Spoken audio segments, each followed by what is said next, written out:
80 milliards de dollars, c'est la valorisation actuelle d'OpenAI grâce notamment au lancement de son célèbre logiciel ChatGPT. Mais pas que, je vous dévoile les raisons de tout cela dans les actualités.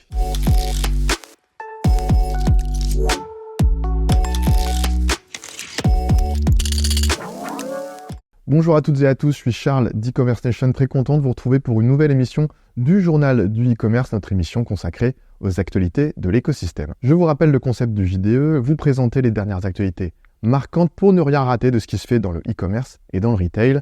Un grand merci à notre partenaire SpringGDS qui accompagne le développement de cette émission en sponsorisant ce concentré d'informations. SpringGDS, c'est la solution de livraison qui facilite vos expéditions à l'international. Je vous mets un lien en commentaire pour tout savoir sur SpringGDS et je vous donne rendez-vous à la fin de la vidéo pour la rubrique de notre partenaire. Je vous propose d'attaquer dès maintenant pour explorer l'ensemble de l'actualité.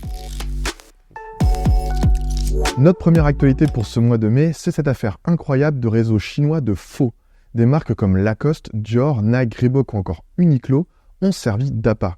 L'escroquerie est simple, les consommateurs achètent un produit de l'une de ces marques sur un faux site et ces mêmes consommateurs, malgré eux, donnent leurs données personnelles aux escrocs qui en font un business. Ensuite, pour les acheteurs, impossible de contacter le vendeur pour un remboursement. Au total, le préjudice s'élève à 60 millions d'euros.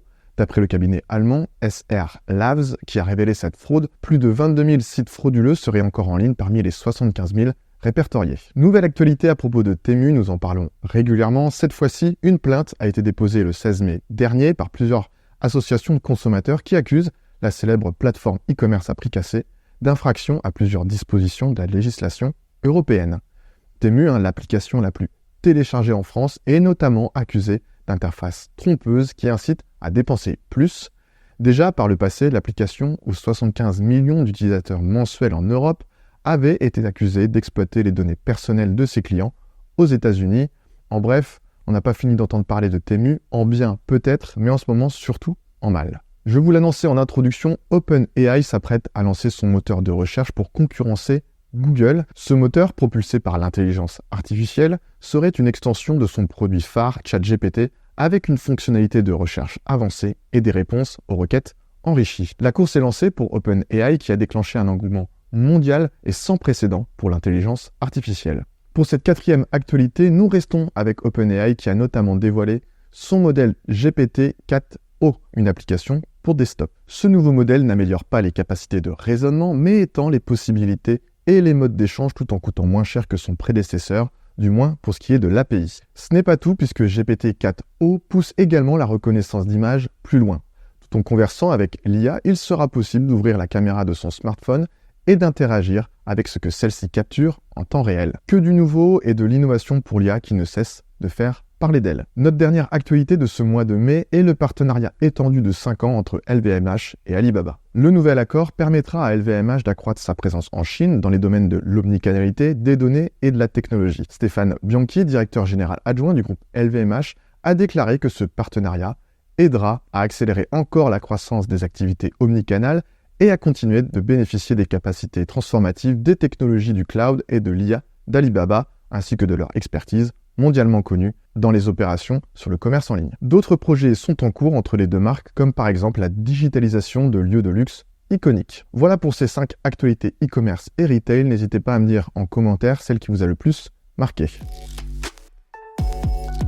Notre personnalité de ce mois de mai est David Ehrenschmidt, nouveau directeur général des opérations chez Printemps. Il sera notamment chargé des opérations magasins, des systèmes d'information, de la logistique et de la sécurité, alors que son prédécesseur, Olivier Schaffer, avait également l'international dans son périmètre d'action. Le nouveau DG des opérations est considéré comme un expert de la supply chain, en étant passé notamment par les Galeries Lafayette ou le groupe Etam. Pour information, le groupe Printemps, c'est plus d'1,5 siècle d'ancienneté, 19 grands magasins en France et un à Doha, à l'étranger, et plusieurs marques dans son écosystème comme Citadium ou Place des Tendances.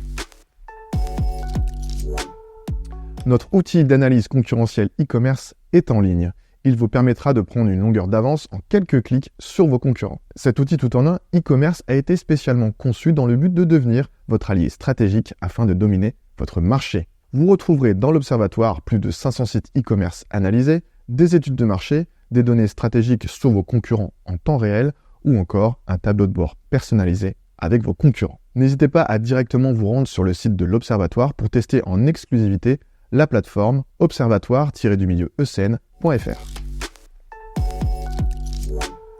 Aujourd'hui, je vous parle d'un contenu co-créé avec Spring, le sponsor de cette émission, un nouvel e-book, un guide complet qui a pour titre « Comment intégrer l'IA à votre stratégie e-commerce ». Au sein de cet e-book, nous revenons sur plusieurs intégrations clés de l'IA dans le e-commerce, notamment l'expérience client, les ventes et leurs prévisions, le service client ou encore, bien évidemment, la logistique. Outils, bonnes pratiques et conseils, tout est au rendez-vous. Restez connectés car ce contenu arrive très bientôt sur e-commerce Nation. Je vous partage directement un lien pour accéder à ce contenu.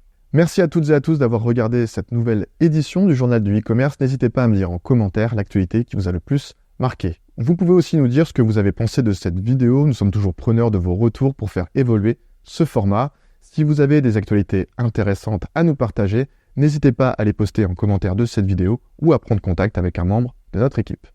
Je vous donne rendez-vous dès le mois prochain pour un nouvel épisode du journal du e-commerce. À bientôt, salut!